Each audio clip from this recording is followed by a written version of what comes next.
तो guys IPL शुरू हो गया है और कुछ चमन चुतिया का ज्ञान का पिटारा भी। एक और मैच हो गया मेरा फेल। 4 मैच लगातार मेरे फेल। आप आईपीएल को 2 महीने का एक फेस्टिवल भी बोल सकते हो, जिसका इंतजार क्रिकेटर से ज्यादा जुआरी को होता है। ये जुआरी लोग पूरे साल मेहनत करके कुछ ना कुछ जोड़ते और आईपीएल में डबल करने के चक्कर में सब गवा भी देते।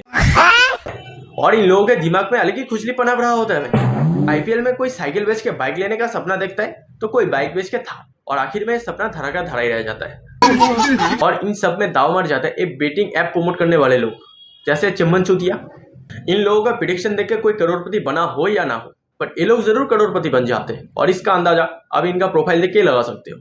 इसमें इसे ज्यादा कुछ बोलने का है नहीं, क्योंकि लोग चुतिया बनना चाहते तो ये लोग तो चुतिया बनाएंगे ना। आईपीएल एक खेल है, इसे देख के एंजॉय करो। क्यों भाई अपना बीपी बढ़ा रहे हो? और अगर फिर भी भरोसा नहीं होता तो किसी जुआरी के साथ सलाह ले सकते हो कि मुझे आगे आईपीएल खेलना चाहिए या नहीं। और अगर फिर भी अपना पिछवाड़े का खुजली कम नहीं होता तो भाई अपना पिछवाड़ा जो मर्जी करो।